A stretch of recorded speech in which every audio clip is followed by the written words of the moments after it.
I read a stat that said that 19% of all men don't have a single close friend.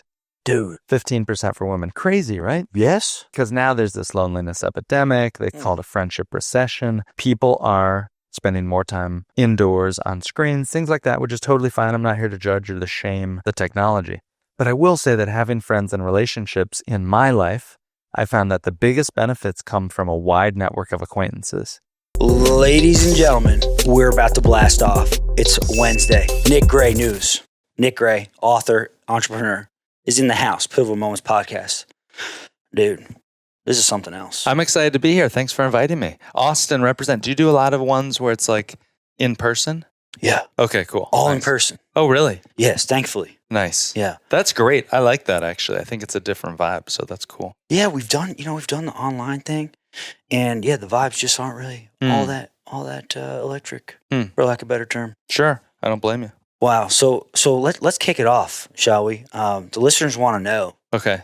What's your story? No wrong answer. Okay. All right. I like that. So welcome. If you're just tuning in, my name is Nick Gray, and I wrote a book called The 2-Hour Cocktail Party that is a strange book that teaches people exactly how to fill up their social calendar, make new friends, build big relationships.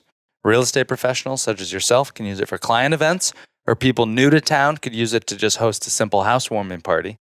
But it's about the idea, right? There's a loneliness epidemic, hard to make new friends, things like that. Mm-hmm. Yeah, and the fun part about all of this, in my opinion, is that I actually saw Nick's Instagram. I saw the book idea, and the second I saw it, I went on Amazon and bought a copy. Thank you for doing that. Yeah, no, and it works. Like I've used the systems taught in the book several times, and the feedback from the guests are like, "Dude, that was so much fun," and people are making friends. Really? Yeah, that's cool. Yes, and the thing is, you're like, well, you know what makes Nick credible? What makes Nick credible? Right. Well, when you read the book, you understand that you're the master. Well, thank you. Thanks for saying that. And tell us a little, yeah. When you hosted a party, what did you notice from it, or what did you use from the book? Like what pieces? Okay, yeah, the little sign-in thing in the front door. Nice. Okay, good. Name tags. Love it. Name tags with a fun little thing on there. Oh, nice. What'd you do? Yeah, I think a book we're reading. Really? Yeah, that was one example. Cool. And then for the icebreaker, breakfast food. Nice. Yeah. So much psychology behind the icebreaker. There is a lot of psychology. So I'll give an example. He mentioned breakfast food. It's a green level icebreaker. The one I like to ask is, what's your name? What do you do for work? I think everybody should say that. We can talk about why that's important. Yeah. But what's one of your favorite breakfast foods? And that is a good icebreaker to use at the beginning of a party when there's not a lot of rapport built up and when people are, they're a little shy. They're a little introverted. They haven't been hanging out. And so we use that. Why is that a good icebreaker? There's no judgment. It's quick to think about. The answer's fast. Everybody ate or didn't eat breakfast. And it shares a little bit about a piece of your personality, right? So that's good at the beginning of the party. Yeah. And then later on, we do an advanced icebreaker. But I like the breakfast one, which for me, by the way, one of my favorite things for breakfast. I'm on this, I don't know, it's kind of the bulletproof coffee thing. Did you ever go through that phase? Butter coffee, right? And so I do it with ghee, and I add a little coconut oil, and then I cheat, and I put a little bit of honey in, which is probably illegal, and some cinnamon. It's not good. But I do that. And then I also I don't know, I like to go to Costco because I'm cheap, and I love Costco. And so I buy these microwave egg bite things that are great. Yeah, they're like the Starbucks thing. Right. Yeah. And so I buy those, and I'll put in the microwave. I'll have them around 10 or 11 o'clock. But that's my go-to breakfast these days. What do you do? Oh, my go-to breakfast. This morning I had steak. Really? Yeah, I cooked it on the grill. What time were you cooking that on the grill? 7 a.m. I was cooking steak on the grill, man. You're the second person I've heard that does this beef for breakfast sort of thing. Oh man, you want to get fired up and in the zone? Right? Dude, I feel like a raging bull. Yes. Right? That's the way to do it. I've been doing burgers occasionally for lunch. So after the coffee, I'll do 2 lettuce wrap burgers from Pete Terry's here in Austin. Lovely. It's great. They make lettuce wrap. Have you ever had the lettuce wrap burgers? Yes. There? It's pretty good. In the veggie patty. Oh, I haven't tried that. You're trying to double up. You want a salad and a sandwich? Really? Go with the veggie patty. I should do the veggie patty. Be like, all right, give me the double burger, add a veggie patty on. Yeah. It'd be enormous. It's amazing. I like that. So yeah, going back to the mastery of this event planning, event hosting, you have hosted Gosh, how many would you say? Hundreds, if not thousands of parties. I used to be a museum tour guide, and so I hosted hundreds of museum tours, and each one of those was like a 2-hour party because it's a 2-hour tour, 15 people that are attending this tour, and I need to get them to bond fast and quick, and I need to get them to talk in the space because museums are boring and everybody's real stuffy. Yeah. And so that's really where the foundations, where the lessons sort of came from for what I used at parties, or maybe parties started and I brought that to the museum. But yeah, hosted hundreds of parties. Like back when I had a staff in New York City, I would host a party every week. And it was great because I just get to show up. We'd rent a venue and I'd show up and like there'd be a bartender, there'd be like my handler, there'd be somebody else. And I'd just show up, I'd do the party, all my friends would be there, and then I'd bounce. And they would clean it up. They'd help the last guest. It was amazing. It was nice. And you said New York City. Mm-hmm. Guggenheim? I lived in New York for 13 years. The Guggenheim's crazy. It's a great space. Really cool museum. It's the one museum that, like, architecturally, the building itself is like a museum almost. There's a cool show up there now by this American artist named Alex Katz. And in the Guggenheim, by the way, they have phone booths. I think it's the last place in the world that still has phone booths. Yeah. And so I was like, wow, this phone booth's awesome. I can go in here and just go snack and eat some food. And no, it turns out that the phone booths they've repurposed for pregnant and nursing mothers. And meanwhile, I was just in there eating a tuna sandwich. So what the heck? I guess I'm not supposed to do it. They should have put signs up. If it's supposed to be for mothers, how was I supposed to know?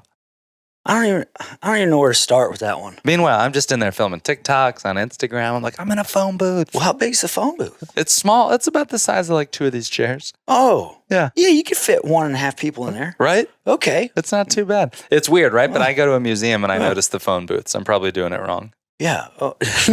No, the phone booths are a piece of the art. It is, right? Yeah, it's history. It's unique. It's unique. So you've done a lot. You've accomplished a lot. At least through the lens of an outsider like myself. Okay. Okay. Yeah. And, so tell us a little about the journey to get where you are today.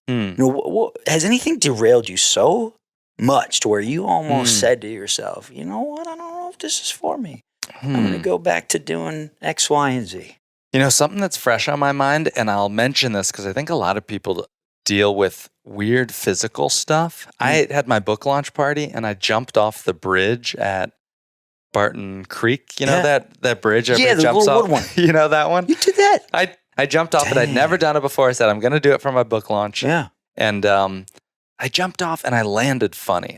I kind of landed my arm and I kind of messed up my shoulder. The next day I couldn't do it. It's hot on my mind because today I went to a shoulder therapist and he did all this stuff to me. Yeah. And it's one of those things that I'm self-conscious about. Like I can't put my arms up too high above my head. Serious. And I think about that's something that I have that like exists in my life, that I live with, that there's probably other people who have little things like that I never notice. I never think about what else somebody's going through. Right. And in the light of things, it doesn't matter, right? Like it's my shoulder injury. It's minor. I'm so thankful to have a body that's well. But there's probably other people that have stuff like that too, and I'm not even tuned in. Now, what are you actively doing to get past those mental barriers? Like, how are you coping with this? On that one thing, what was funny was that they told me to do all of these home exercise stretches things. I just couldn't do it myself. I know that I need to do it. And does that ever happen to you where you know the answer? What? You know what you need to do. Yeah. But you just don't do it for some reason. I don't know. Maybe it's because I'm lazy or something like that. So what's the answer to the answer? I think I had, oh gosh. This is embarrassing. I'm going to say it though. I hope my shoulder guy isn't listening to this. I don't think I respected the last shoulder therapist I saw. Sure. I didn't want to take his advice. I don't know. If he's listening, wow. I apologize. I take it back. I respect you. Just something about the training I just couldn't wrap my head around. And so the guy today, hopefully I'll get some new ideas on it. And I know that's a small thing. Oh, I messed up my shoulder. But for me, it is big because I haven't been able to hang from a pull-up bar. Yeah. It's hard to put on like a shirt in the morning. And it's one of those little things that I think I just go through life being like, oh, it's fine, whatever. Yeah. But then recently I'm like, I'm going to try to fix this actually. No, let's throw it back. All right. Please. You're let's say preteen or even in your teens, whichever have you. And all of a sudden the light bulb goes off. to where you decide you're going to do great things, like where you're going to take the plunge and explore the unknown, which you've done. I mean, not many people can say they wrote a book, and not many people can say they've hosted hundreds, if not thousands, of cocktail parties. True. So along this timeline of yours, when did that happen, and what did it look like? So in my 20s, I don't know, how old are you? 33. 33. What were your 20s like for you? Like, what were you doing? How were you spending your time? Okay, yeah. Military, and then right into college. Nice. And then real estate. Cool. So military. In military, do people date at all? Did you have a dating life? A little bit. Yeah. Okay. Yeah. And then college, you probably did. And then with your business or whatever? Yeah. Dating. Yeah. Cool. Wow, yeah. Well, for my 20s, I was working on helping my dad grow a family business in the basement of our house. No. And I joined after college. I tried to move overseas to start a business. That didn't work. I came home, tail between my legs, tried to regroup. My dad was starting this company at home, and I started to help him out. And I hired him, helped him hire some new employees and things like that. Yeah. It was called Flight Display Systems, made avionics equipment. So you know that map that shows you where the plane flies across the world? Yeah. He made that for small jets. And so, so I did marketing and I helped him hire. And what I thought would be a couple weeks or a couple months at home turned into several years, many years, working together to build a business and do a large company. But for me, a fun Sunday was to, go to Waffle House in the morning and then go to the office because I had all to myself and I could work and get kind of the week ahead. I worked crazy 80, 90 hours a week and I had zero social life. I don't think I probably went on a single date in the majority of my 20s. Didn't have a girlfriend, anything like that. And eventually, about when I was like 27, I looked around. I was like, I have no social life. Like, this is bad. And I was like, I need to do something massive to change that. And I didn't have friends or anything. So I moved to New York City where I was like, I'll be around other young people. I can meet people, be in a big city. Lots of people. So for me, that was a moment of change or inflection. And I didn't know how to meet people either. I wasn't sort of extroverted like maybe now I kind of present myself as such, but I wasn't at the time. Couldn't even talk to a stranger at a bar. First night that I talked to a girl at a bar that I didn't know and she didn't like throw a drink in my face. I remember I came home that night and I was so lit up and on fire with the idea that I could meet strangers and make new friends. And so I said, I'll make this a mission to build my own friend group. And that's kind of where I started to host parties and things like that. Okay. Let's talk to the young people of America. Please. For a second here. Let's say that they might be a little shy or timid or have challenge interacting with others or something similar to your story, right? Whatever that is. What would you say to them? What would you say to yourself even when you were that age to help get yourself out there? Yeah. To folks that are listening or thinking about that, maybe their lives right now are just fine, but they wonder, how might my life be different if I had a different group of friends, if I had new friends, those that encourage and inspire me? Yeah. What would life be like if I had a social calendar that was filled up, if people invited me to do cool stuff? What would life be like if I was introduced proactively to other interesting people in my life? How could my life be different if that was the case? And the one thing I have found is that hosting small parties, cocktail parties, even if you don't know a lot of people, but you will be seen as an organizer, as a gatherer, and everybody wants to know someone who brings people together. The secret that I found is that all that it takes is a simple cocktail party. You can do it for under $100. You may have seen it doesn't take a lot of supplies. No. Very basic food. And so I came up with this like Nick party formula, N-I-C-K. The N stands for name tags, which you know. But that formula has really helped me and a lot of other people build big relationships and make new friends.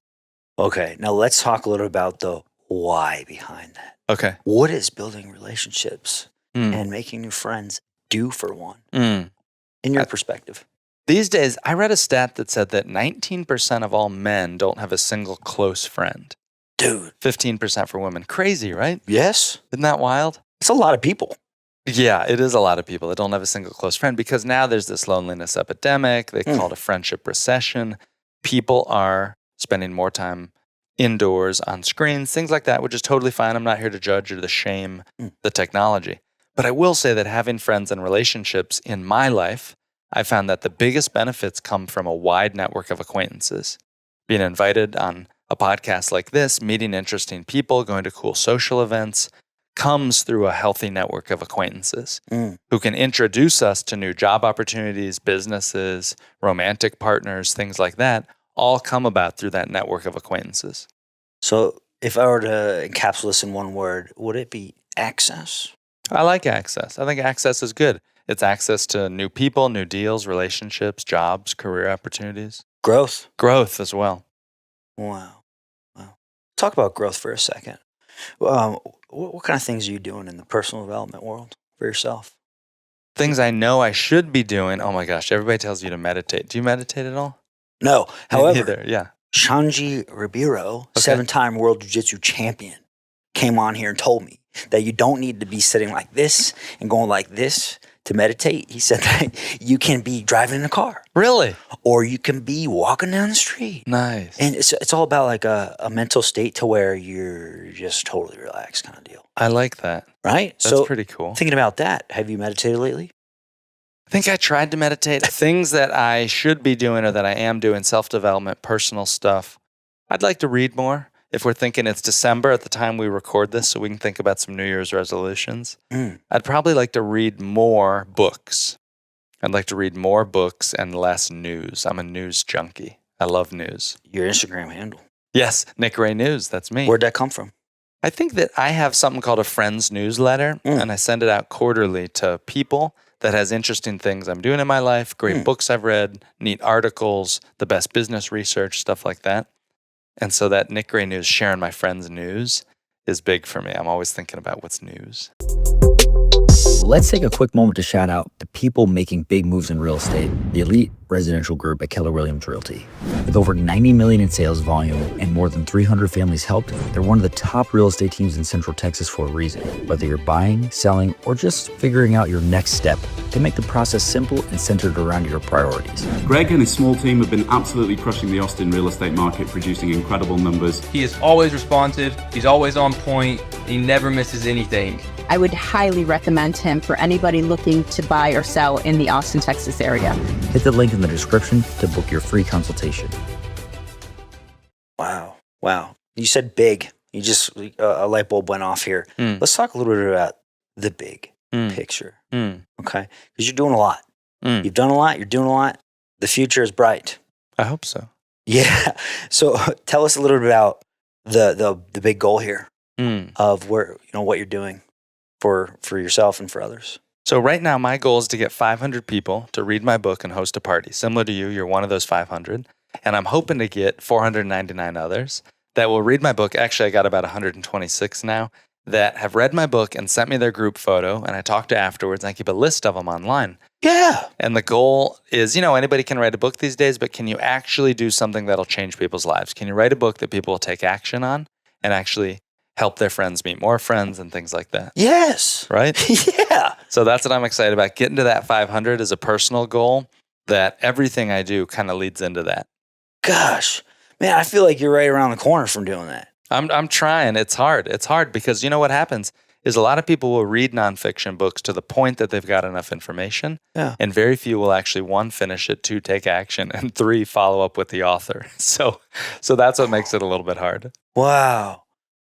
So, I'm going to pat myself on the back because I followed up with the author and everything. Yes, and now we're here, right? I can't tell you. That is a very special thing I'm thankful for. So cool. It is. All right, so once you get to the 500, right? Because I feel like you're going to smash through that. Fingers crossed. No wrong answer. You might not know. What's next? What happens next? So for my last business that was called Museum Hack, we did renegade museum tours at the biggest, best museums in America, where we would hire people like stand-up comedians and Broadway actors to be the tour guides, right? It's fun. So they'd give very fun tours about the art, the juicy gossip, how much things cost, stuff like that. Yeah. I built that business through years of just doing it for fun, for free, for my friends. Similarly, I think I'll spend a year or two trying to get to that 500 party hosts thing, and I'll figure out how can I really add more value to people? What are the pain points? Whether it's helping businesses host conferences, do new employee orientation, networking groups, things like that. Someone told me recently, they said, there's not a lot of money in conferences, but there is good money in trade shows. And I'm a nerd. I love trade shows. And I think that trade shows are something I'm interested in. Who knows? I'll figure that I'll spend a year or two trying to help people with their parties. Yeah. And I'll figure out What lights me up? What I'm excited about next? Wow. Yeah, I think there's a plethora of opportunities from what you've created already. A lot of different avenues you can go down. So I can't wait to see what that looks like. Yeah. Now, I had a question about your upbringing. Please. Yeah. Mhm. Yeah. Where'd you get the entrepreneurial spirit from? Oh, I got the entrepreneurial spirit from my dad for sure. And both my parents were in the Air Force. I was born on an Air Force base myself. Yeah. They left the service about a year after I was out, and my dad went into private business stuff. And he always had a job because he had to kind of provide for the family, but on the side, he's like a mad scientist trying to create these new businesses. That's fun. And so growing up, like I was starting lawn care companies, web hosting, web design, things like that. So I was always doing web stuff, and computers for me really enabled me to find that entrepreneurial endeavor, I think. Now that takes a lot of guts, Mm. okay, to get out there, start your own thing, be an independent contractor, business owner, stuff like that. Mm-hmm. How do you overcome those fears involved with stuff like that? Let me think about that, because you're asking, how do you overcome those fears? And I guess we're trying to think about what's helpful to a listener to help them to sort of overcome their fears. So I'll try to think about a good example of where I had a lot of fears. And the biggest key example, I made a TEDx talk a couple of years ago, a long time ago, 5 or 6, 7 years ago. Respect. And it was on stage in front of thousands of people at George Washington University. And I remember going up for that talk. I was in the green room like, Dude. Oh my because God. for me, it felt like a make or break thing. It was like, if I can nail this, this is going to live on the internet forever. And it was something really stressful. And I kind of went into this like total blackout almost, where like I don't remember exactly getting on stage. I'd practiced and rehearsed it so many times. Yeah. And so what I would say was really helpful, because I was a tour guide, I gotten to give pieces of that speech so often, and the speeches and the laugh lines. And so the number one piece of random advice that I could give to somebody is that I have talked to many people that are on their way to building a TED Talk or a journey. And the thing that helped me was telling those stories and those speeches so many times ahead of time. And so it sounds silly, but if I could advise anything, it's just really practice your speech as many possible times. Practice it for friends, meet people at a bar, ask them, hey, can I practice this? I'm going on stage. I just need 5 minutes to do this one section. And stuff like that, for me, help build that speech into a muscle memory. So in that moment of fear, of near blackout panic, I was able just to go on autopilot. That's nuts. It was cool. So you won in the preparation. I think so. Exactly. In that the particular preparation. instance. Yep. Oh my gosh.